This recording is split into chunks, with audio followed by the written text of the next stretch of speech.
Quando a gente fala em modular, ainda existe aí uma certa barreira, um certo preconceito, porque há pessoas que estão entendidas em relação à construção modular, há outras que acham que é como aquela história da casa dos lobos, né? A casa dos porquinhos, dos três porquinhos. Ok.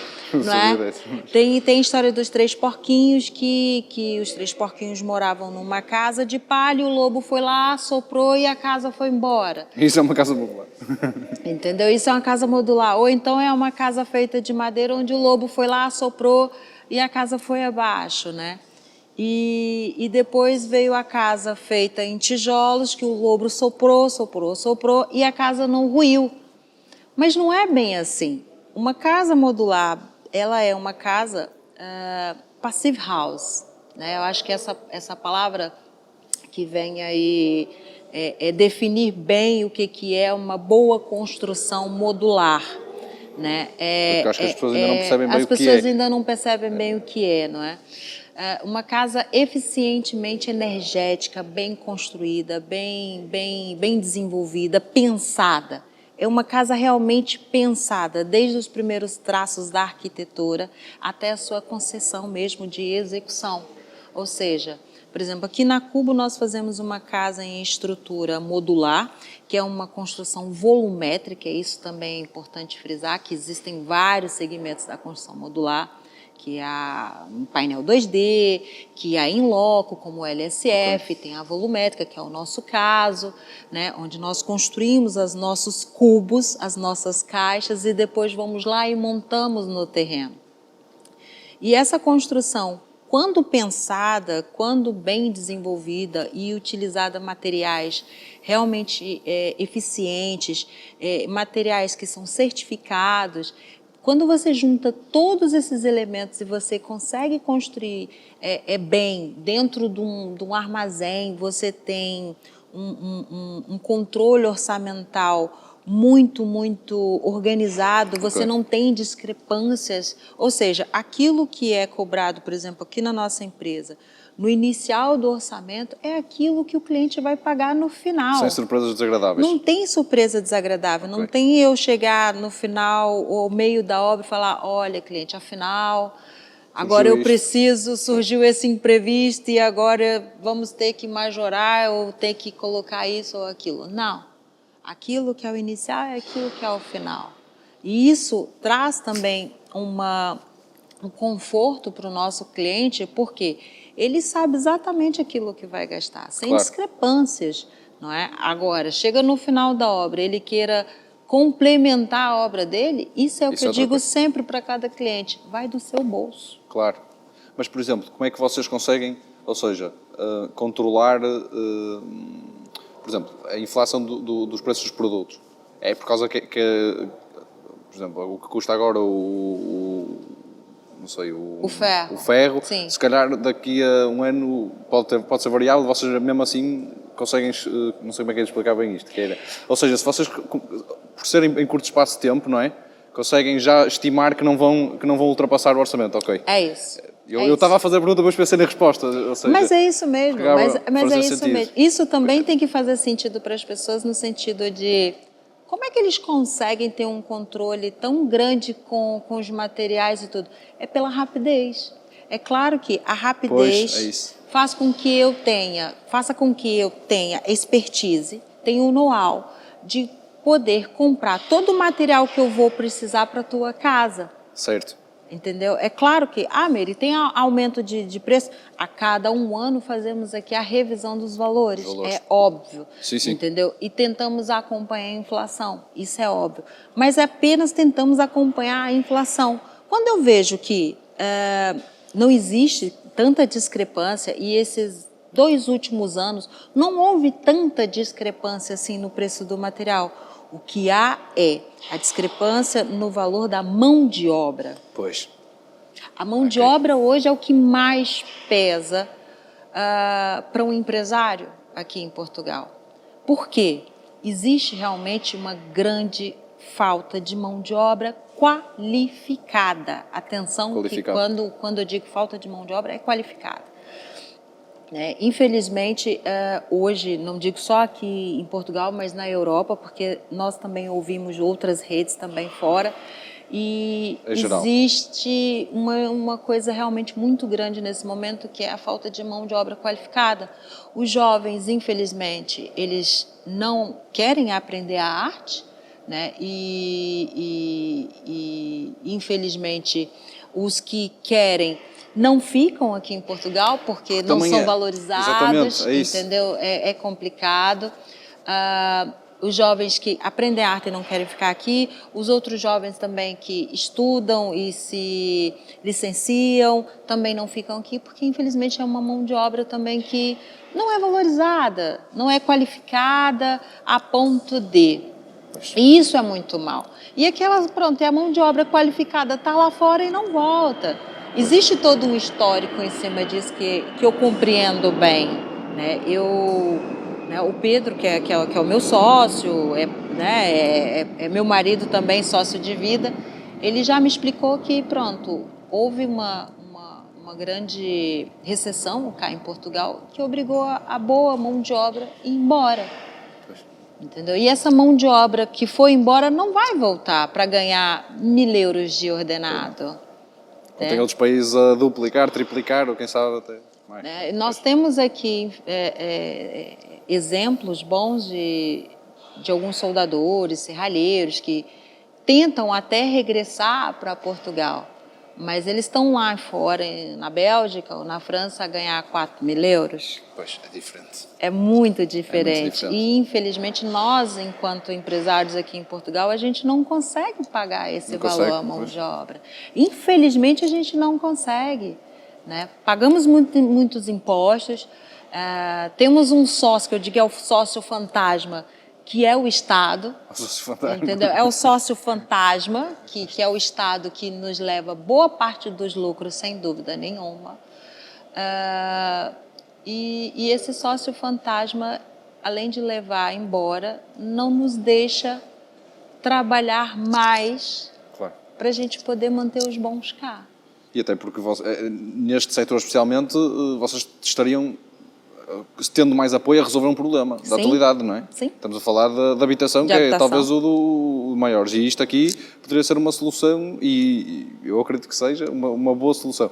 Mas ainda, tocando na mão de obra, para a produção das casas modulares, a nível de mão de obra, é muito diferente. Há processos que não se... Ou seja, nós aqui temos menos mão de obra. Nós temos menos mão... convencional. Nós temos menos mão de obra convencional a uma construção tradicional. Porque numa construção tradicional, tijolo e betão, eu tenho muita mão de obra do pedreiro, do trolha, entendeu? Tirando essa mão de obra, eu tenho que fazer uma substituição pelo serralheiro, pelo soldador, entendeu? Então eu faço uma troca, ou seja, eu tenho também um profissional qualificado, só que é o soldador ou serralheiro. Todo o restante eu tenho aqui aplicador de pladu, eu tenho aqui pintores, eu tenho aqui meus emassadores, eu tenho um eletricista, eu tenho o picheleiro que faz a canalização toda. Ou seja, tirando aquela mão de obra do pedreiro e do trolha, eu faço essa concessão do que é a troca. Acaba por ser de um lado para o outro. Entendeu? Que faça a troca um do outro. E é um profissional essencial no meu negócio, né? Que é o serralheiro, o soldador. E é uma mão de obra muito valorizada, tanto cá em Portugal quanto em toda a Europa. Ou no mundo no geral. E no mundo no geral. Mundo no geral. Mas como é que foi? Ou seja, a Cubo surge em 2019, Sim. A marca Cubo. Mas antes já vinha do mundo da construção modular? Ou... Então, eu nasci numa família de construtores, de empreiteiro. Meu pai é empreiteiro, era empreiteiro no Brasil, porque agora ele já está reformado. E então eu digo para as pessoas, eu nasci dentro da construção mesmo, porque o meu pai, eu tenho muito orgulho de falar isso, porque assim, o meu pai, ele ajudou na construção da capital do Brasil, que é Brasília. O meu pai é chamado candango, né? Candango são aquelas pessoas que saíram de outros estados do Brasil e foram para Brasília para construir a capital, né? Quando a capital saiu do Rio de Janeiro e foi para o interior do país. E então eu nasci sempre no meio de obra, mas obra tradicional. Obra tradicional. Obra tradicional. Pois. Eu nasci em Brasília e Brasília é, sem dúvida nenhuma, um reduto da arquitetura. Você olha, são monumentos lindíssimos e tudo, mas betão, sempre betão. E quando eu me formei em engenharia, né, sou formada sou engenheira civil, eu me apaixonei muito pela bioconstrução, pela bioconstrução, que é uma construção muito conceituada no Brasil, que é a construção com barro e palha, que é o adobe, que é a construção em madeira, e então você eu comecei ali com aquela coisa da bioconstrução, aquilo ali foi realmente me fascinando, construções alternativas, sem a utilização do betão, muita construção onde você mesmo consegue fazer a construção. Comecei a me inteirar muito com a construção em contentores, que é a minha paixão, realmente eu sou apaixonada por construção em contentores. E a construção em estrutura metálica também, não é? E então eu sempre olhando para aquilo ali, tipo, isso ainda vai fazer muito parte da minha história. Certo. Pronto. Mas até 2019, que foi quando eu vim para Portugal, para poder fazer parte de um projeto também de crescimento pessoal, no sentido de ter experiência internacional. Fui confrontada aqui novamente com o tradicional. Certo. Com o tradicional. Nós aqui estamos tradicionais e ainda estamos. Ainda um bocadinho, mas estamos a trabalhar para isso.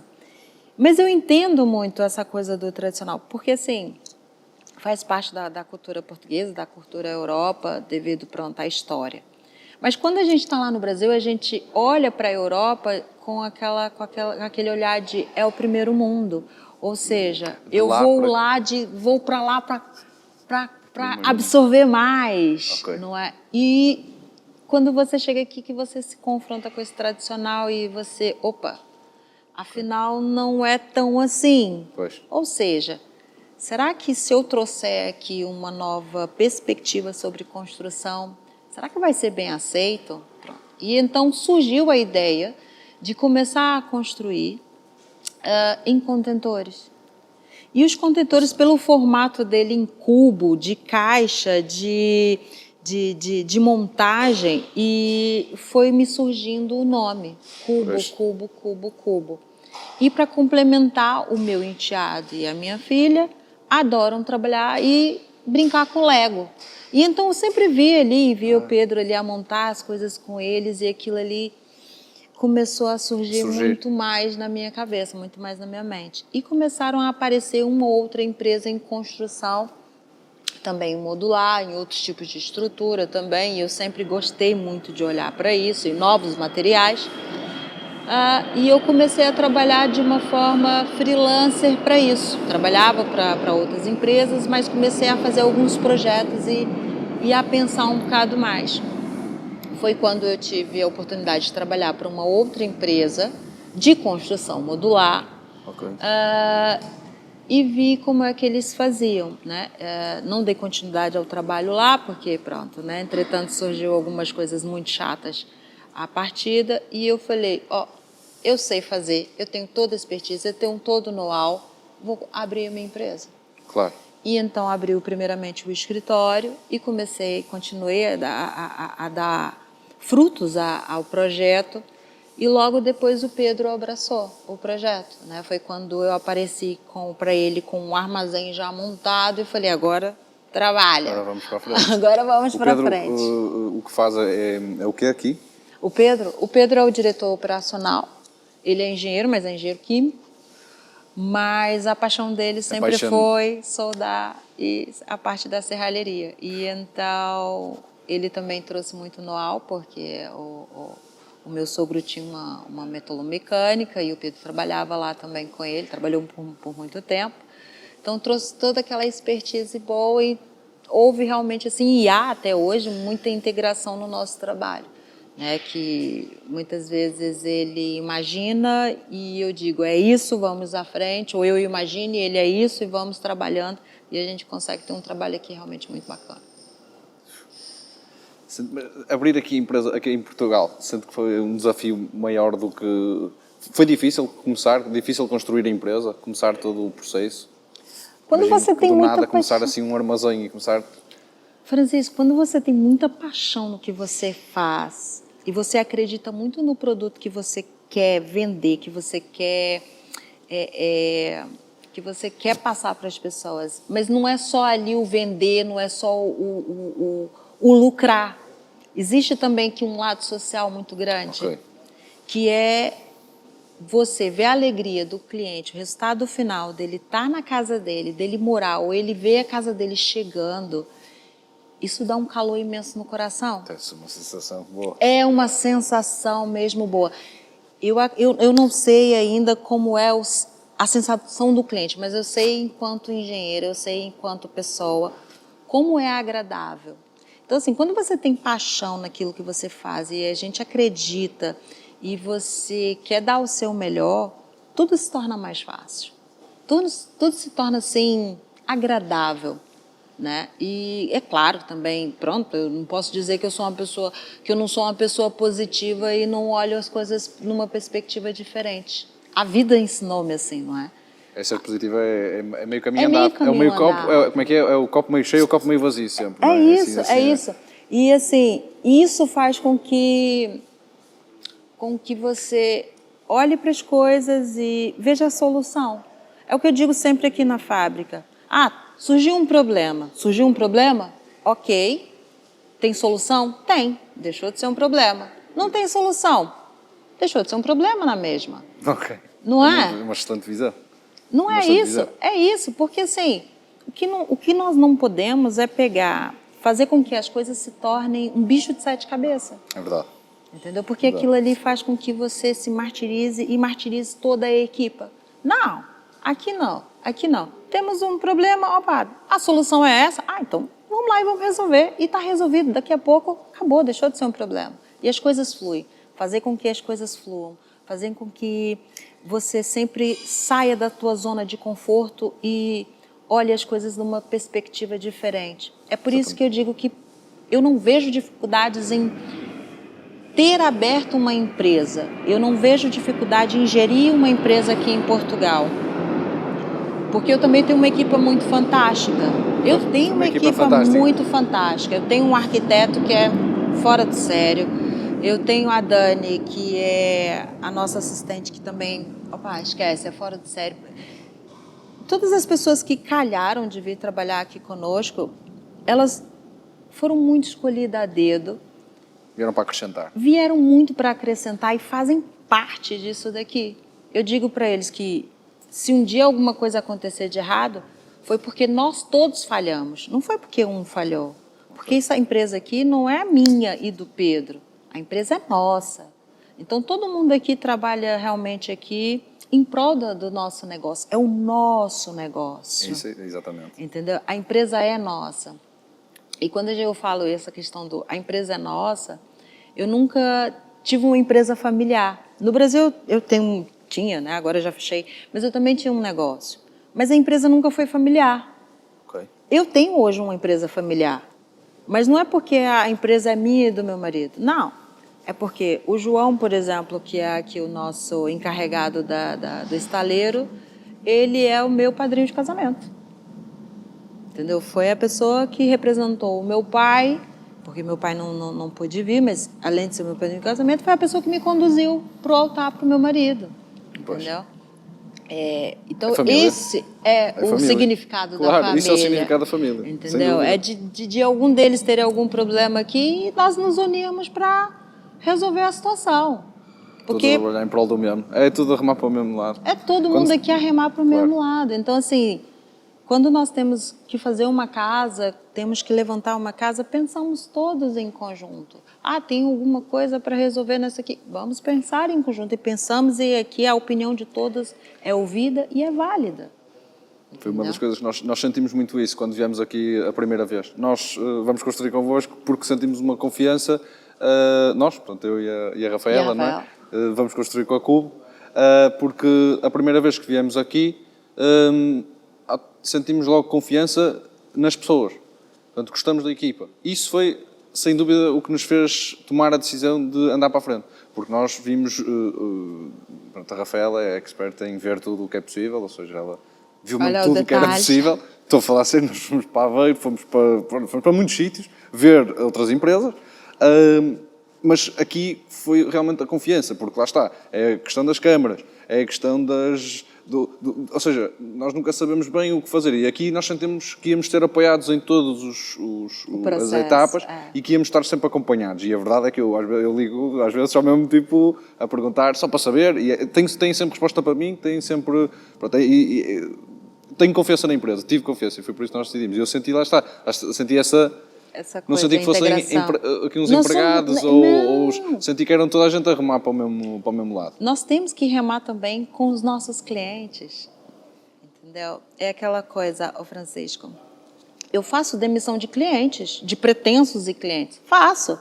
Quando eu vejo que o cliente não vai vir para agregar, entendeu? Ou que ele tem uma certa desconfiança em relação à empresa, eu prefiro não trabalhar com a pessoa. E realmente eu peço, pronto, olha, me desculpe e tal, mas realmente eu acho que não vai ser bom. Por quê? Se não tivermos isso daqui... É verdade. Entendeu? Porque nós vamos manter uma relação de 1 ano e meio, 2 anos. E é uma relação. E essa relação tem que ser uma relação de confiança. Exatamente. Eu e a minha equipe, nós vamos fazer tudo para tirar o teu sonho do papel e realizar, e executar. Claro. Olha que nós vamos às câmaras, a gente fazemos aqui o papel de advogados. Eu digo que a gente faz muito papel de advogado junto às câmaras, porque a gente briga com os técnicos das câmaras, brigamos a favor dos nossos clientes. Nós vamos nas reuniões e falamos, e argumentamos, e buscamos a lei, buscamos aonde tiver que buscar, para poder o quê? Defender o interesse do cliente. Claro. E a partir do momento que nós fazemos esse papel, nós gostamos que os clientes entendam que aqui na empresa eles estão extremamente bem apoiados, não estão aqui soltos. Certo. Entendeu? Então se ligam ou se passam aqui e como passa aqui, olha, pronto, vamos falar aqui um bocadinho, se eu tiver, como você passou aqui outro dia e vamos aqui e tal, e vamos conversar. E eu acho que isso é a coisa mais saudável. É ter uma boa relação. Se não for para ser assim, também não vale a pena. Não vale a pena, porque construir é estressante. Construir é estressante. É estressante. Mas é importante os dois lados também estarem alinhados e saberem que esse stress vai sempre existir. Às vezes, não é? Se percebemos que não vai ser um processo assim tão fácil, espero que seja para muita gente, mas nem sempre é um processo muito fácil e surgem sempre coisas e tem que se ir resolvendo. E tem que se ir resolvendo. É aquela história do problema. Existe um problema, tem a solução, vamos resolver. Acabou. Não tem. Opa, acabou o problema, não há problema. Já não há problema. Já não há problema. Mas a gente... Não é? É mesmo uma boa visão. Vou levar essa para o futuro, a sério que vou. É algo que eu carrego, eu acho que eu carrego isso a minha vida inteira, que é a situação do problema. Porque o Pedro até fala, você é muito descansada nesse sentido. Eu falei... Mas é o problema, já não é problema. Não quero ficar velha, cheia de ruga, cheia de cabelo branco, pensando em algo que ainda não aconteceu ou que pronto. Pensar em algo que ainda não aconteceu, também é uma. Entendeu? Deixa a coisa acontecer primeiro, deixa rolar pra gente ver o que vai ter que fazer. Às vezes não precisa fazer nada. O Helder, o nosso arquiteto, quando ele chegou aqui, ele chegou nessa coisa acelerada, né? Pronto, veio cheio de vícios de outra empresa e tal, porque eu digo que ele foi roubado da outra empresa.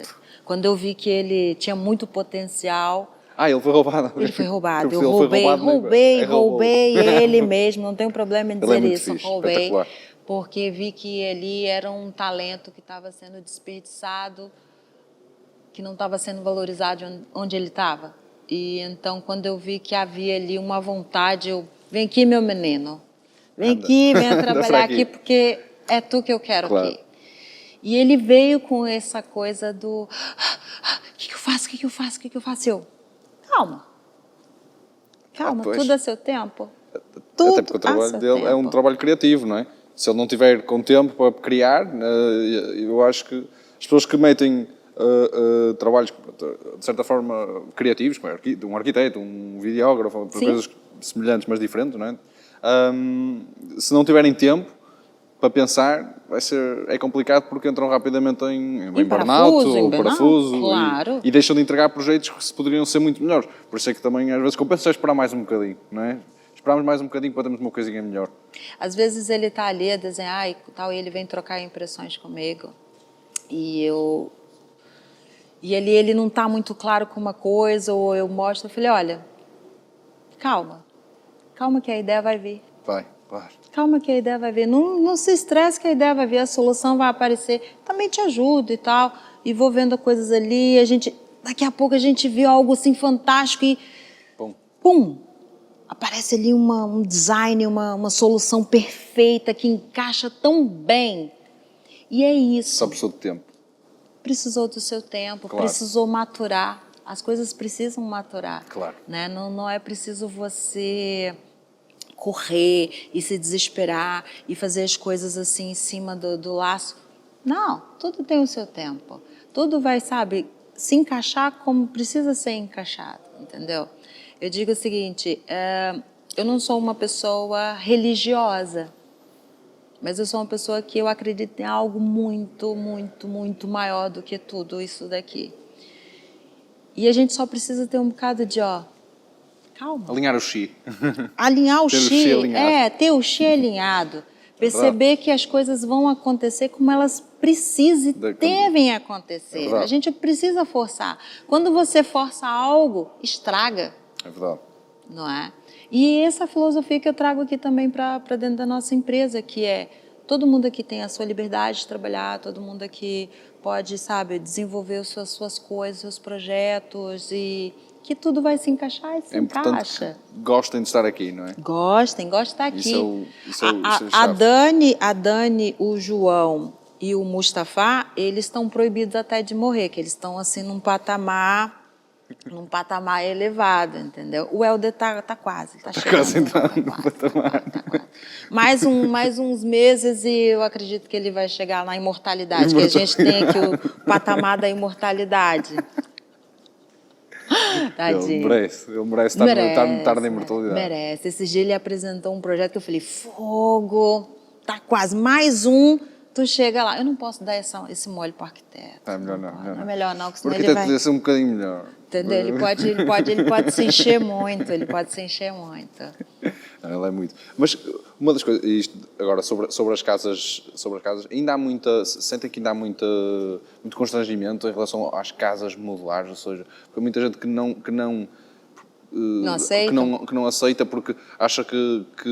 é a história do lobo que vai soprar e vai voar. Era a história do lobo, mas, ou seja, portanto, se nós pensarmos, porque é que eu haverei de construir uma casa modular e não uma casa tradicional?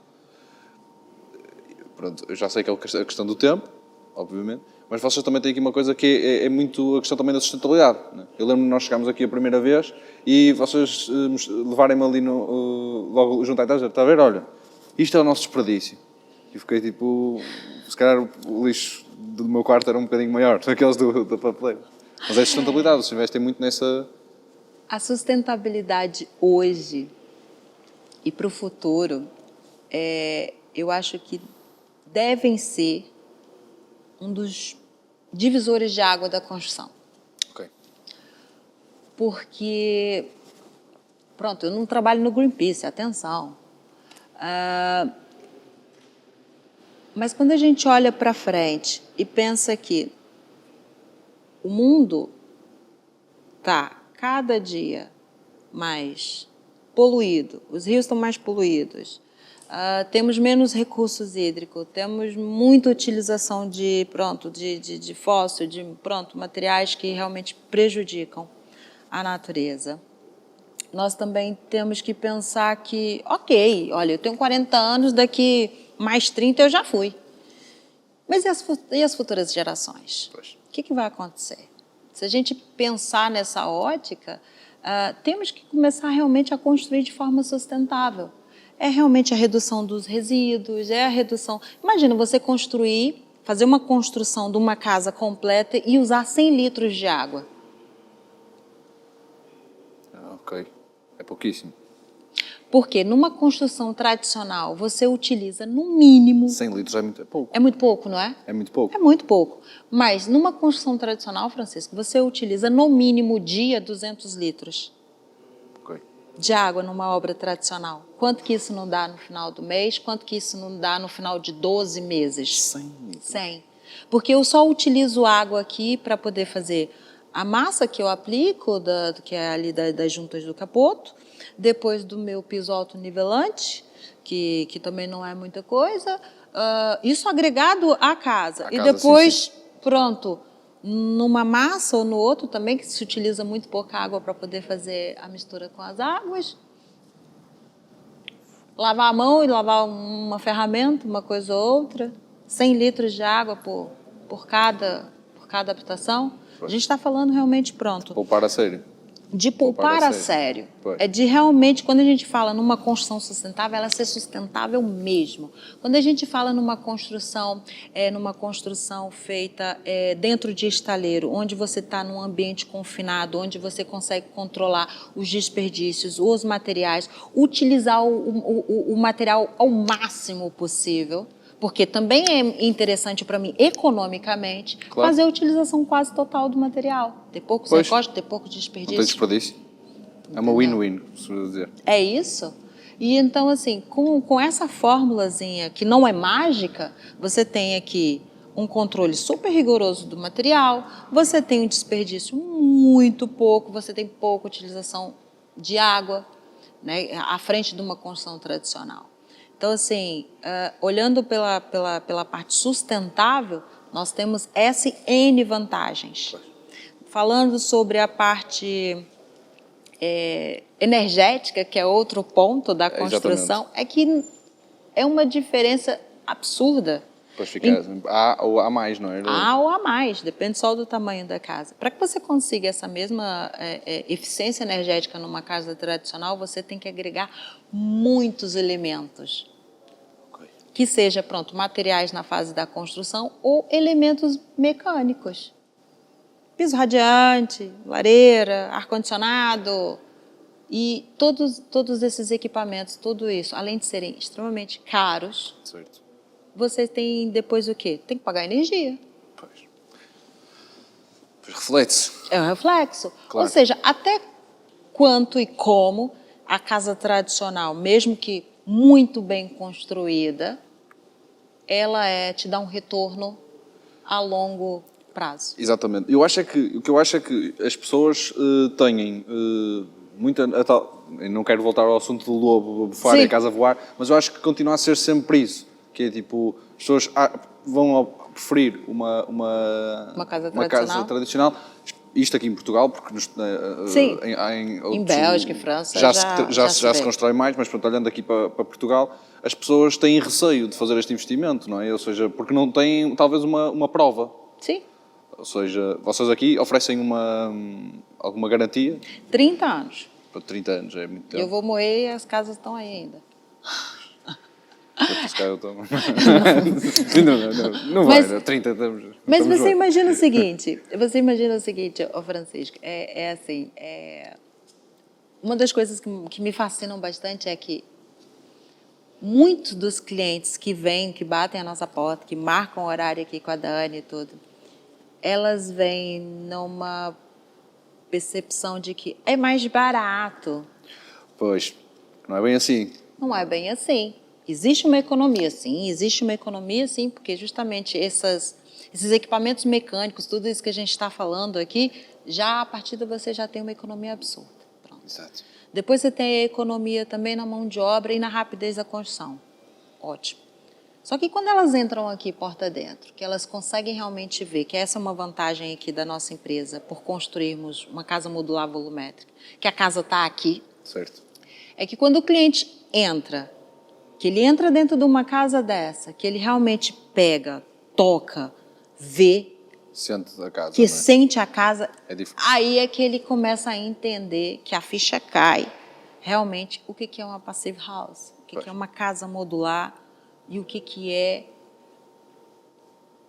a economia que ele vai ter é que ele realmente consegue sentir e perceber que isso não é a casa do lobo, não é a casa de má qualidade. casa, assim. É uma casa. É uma casa, claro. É uma casa. E uma casa construída de uma forma nova, de uma forma sustentável, de uma forma que é uma casa que é para sempre, é uma casa normal. Só foi construída num método diferente e esse método a médio e longo prazo vai lhe dar muito retorno, porque não há desvalorização. Pelo contrário, claro. é uma casa que a médio e longo prazo é uma casa que vai precisar do quê? A nível de manutenção. Eu ia perguntar isso. Não, pois. A manutenção. Não sei como é. Pintar a casa? Pois. Você só tem que pintar a casa a cada Como tempo. qualquer outra Pronto, casa, como não é? qualquer outra Como qualquer casa. outra Quer casa. dizer, mais ou menos, porque uma casa tradicional, provavelmente você vai ter coisas ao qual numa casa modular você não tem. Certo. Você imagina, você vê aqui atrás, olha a gaiola. Essa daqui é uma casa que vai para... Quantos metros quadrados é que temos aqui, mais ou menos? Essa casa aqui tem 90 metros quadrados. Isto é uma? Uma. Ou seja, esta depois essas sobrepõe? duas. Não, ela vai ficar uma ao lado do tem, outro. É um ok. T3, é uma casa de 90 e poucos metros quadrados. A gente já começou a fazê-la. Tem uma semana que iniciamos o processo de construção Uma dela. semana? Uma semana. Ah, pois. Tem uma semana que iniciamos o processo de construção dela. E você olha para essa gaiola aqui e você imagina o seguinte, um sismo. Temos um sismo em Portugal, como já aconteceu. Já aconteceu. Já aconteceu e eu já acordei assim. Pronto. É verdade. Um sismo numa casa dessa. O sismo, ele faz isso, né? Ele trabalha com cisalhamento, né? Uma placa sobre a outra.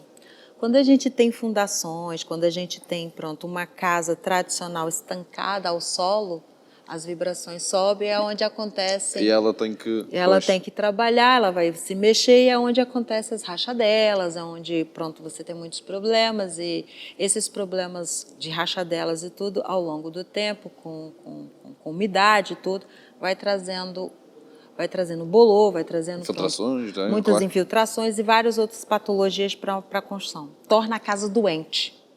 Que é isso, as patologias nada mais são do que, pronto, problemas ao qual que vão trazer infinitas doenças para a tua casa, bolor, umidade, enfim.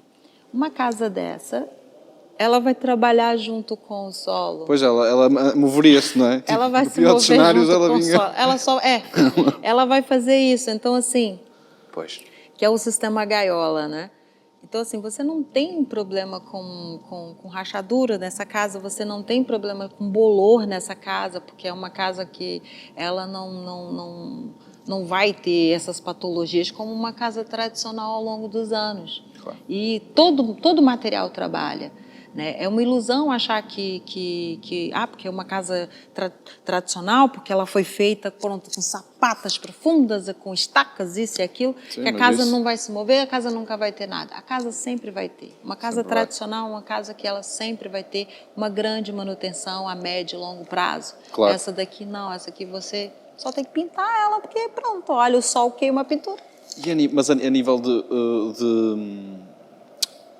de isolamento, ou seja, térmico, isto acaba também por ser, como é, no fundo, um bloco, isto Um posso bloco, estar a dizer, sim, não é? é um bloco. Acaba por ter, porque eu sempre que tive, e quando estive em casas modulares, por norma é em alojamentos, ou em, acho que é mesmo em alojamentos, Sim, só, turismo, né? Em turismos, eu sinto sempre que parece que é super isolado. É super isolado. Super isolado. É. Aqui como é que funciona? Só até para quem está a ouvir, acho que era importante perceber como é que funciona a nível dos materiais. Eu sei que vocês agora têm um material novo que é A Quick Plaque. A Quick Plaque.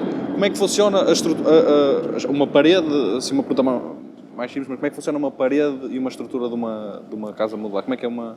Pronto, aqui nós temos a construção... É importante que as pessoas entendam que existem várias formas de construir modularmente. Há a construção em loco, que ela é construída em LSF, Certo. né? Você tem a construção painel 2D, que essa construção em painel 2D, você tem N materiais também para se construir, tem placa cimentícia com isolamento, com roofmate e tal, e temos a construção volumétrica, que é aquilo que fazemos aqui na Cubo, que é a construção aqui no estaleiro e levada até o local. Então, nós precisamos ter aqui uma estrutura, né? Precisamos ter um esqueleto. Ok. Esse Portanto, nós este é o nosso fazemos esqueleto em aço. Esse esqueleto também pode ser feito em madeira, né? Em Certo. madeira aligeirada. Só que nós preferimos fazer aqui em aço. Ok. Temos mais robustura, temos aqui um comportamento diferente, porque temos vãos grandes na nossa arquitetura, valorizamos os vãos grandes na nossa arquitetura, nos nossos projetos. Então, nada melhor do que o aço para poder compor essa robustez. Depois nós utilizamos a Quick Plaque, que é uma placa autoportante também, que ela é afixada a esse esqueleto. Essa placa, além dela ter uma rigidez grande, ela é uma placa acústica e termicamente elevada. Certo. Ou seja, ela funciona quase como uma parede tradicional, só que ela é extremamente isolante, acusticamente e termicamente. Depois, entre essa placa e esse meu esqueleto, eu tenho uma caixa de ar, é formada uma caixa de ar, e depois dessa caixa de ar, eu ainda faço um isolamento com uma lã de rocha. Então, assim, eu tenho aqui três elementos, né? Na realidade, eu tenho 3 elementos altamente acústicos e térmicos dentro da nossa construção. E depois eu faço a forragem, né? O painel de forragem de acabamento com o pladu. Ok. Dependendo da zona, pladu verde, né, que é o hidrófico, né, geralmente nas áreas molhadas. Se eu tiver alguma, pronto, que eu já tive aqui, por exemplo, clientes que quiseram lareira, nunca ligaram a lareira, porque nunca foi preciso. Mas a gente usa, pronto. As pessoas gostam de ter. Gostam de ter só para ter. Usamos um pladu vermelho, que é o pladu que é antifogo. E depois temos outros materiais componentes, que é para o acabamento, que é o piso vinílico, que é um AC5, que você pode molhar. Nós utilizamos também a Masque, que é uma placa de revestimento nas casas de banho, que é em PVC, que também, pronto, né? Ela faz a forragem, evita que você tenha bolores, que você tenha retenção de umidade, como um cerâmico, porque, pronto, são materiais que não são materiais, são materiais que não deixam, que escorrem a água, não são materiais permeáveis. Certo. Nós não utilizamos materiais permeáveis na nossa construção, né? Que retêm umidade. E o que acontece? Toda essa mistura, essa junção de materiais fazem com que a gente tenha aqui uma passive-house, uma construção a seco. Por isso, somente a utilização de 100 litros de água. Claro que sim. E depois, vocês ainda em 2025, isto é porque eu também tenho acompanhado muito, introduziram também as casas, não sei se são casas inteligentes, a domótica. A domótica. Também entra na inovação, que é outra das coisas que vocês, portanto, já tocamos na sustentabilidade, e agora olhando para a parte de inovação, para além, obviamente, da gama toda, não é? De tudo. Além de tudo, a domótica... A domótica, ela surgiu numa conversa com uma cliente, que a casa dela está ali empilhada. Está ali empilhada para a gente começar a levantá-la. Essa casa vai aqui para a Lavra, né? São muito queridos esses clientes. Que o esposo caiu e quebrou a bacia. Ui. Ele já é um senhor de idade, quebrou a bacia, tanto que quando ela veio falar comigo em dezembro, pediu que nós fizéssemos uma inserção de um elevador dentro da casa. Ok. E então, pronto, eu tive que refazer ali a parte estrutural para poder receber esse elevador. E quando eu estava a desenvolver o projeto estrutural para essa casa, pensando muito neles, porque eles vieram muito debilitados, já são pessoas de idade, eu me imaginei daqui a alguns anos também na minha casa. Opa, já para velhinha e tal, por que não ter um dispositivo inteligente integrado às nossas casas, que já são casas inteligentes, para me auxiliar na minha velhice? Okay. Ou seja, imagine uma coisa assim, a gente já de idade, né, lá com nossos 70 e poucos anos, com alguma deficiência a nível de mobilidade, preciso levantar de madrugada Certo. e preciso ir à cozinha ou qualquer coisa assim e tenho, de repente, pronto, olha, Interruptor. alguma dificuldade em ligar uma luz ou pronto, ou qualquer coisa assim. Por que não levantar, acordar, levantar ali, sentar ali à beira da cama e... Alexa, ligar a luz do corredor.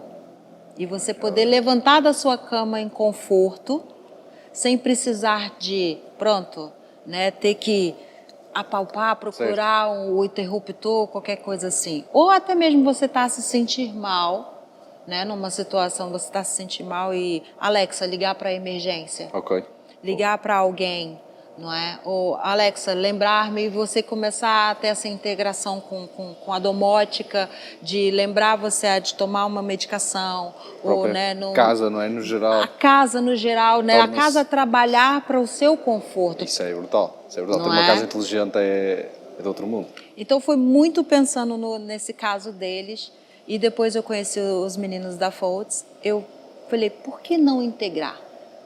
E eu vou integrar sim o sistema da Alexa, um sistema inteligente de iluminação e de comando de voz para poder facilitar a vida dos meus clientes, sejam eles novos, sejam eles velhos.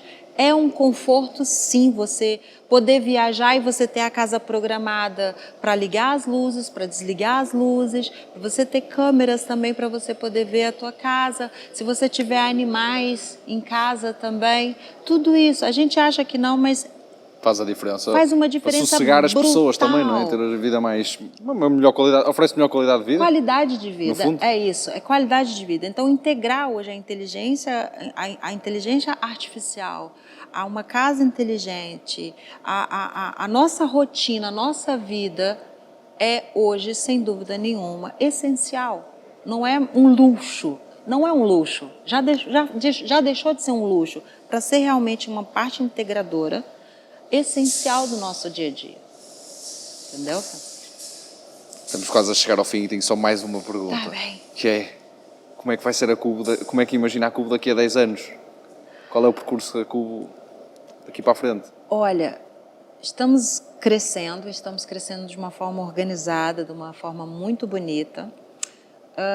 E eu vejo a nossa empresa daqui a 10 anos ainda melhor, ainda com mais qualidade e rigor naquilo que entregamos.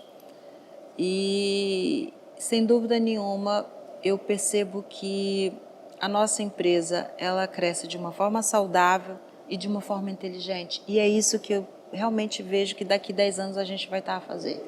Entendeu? Crescer. A crescer. Muito obrigado por ter aceito o nosso convite aqui no terceiro episódio e muito sucesso. Muito obrigado. Obrigado, eu.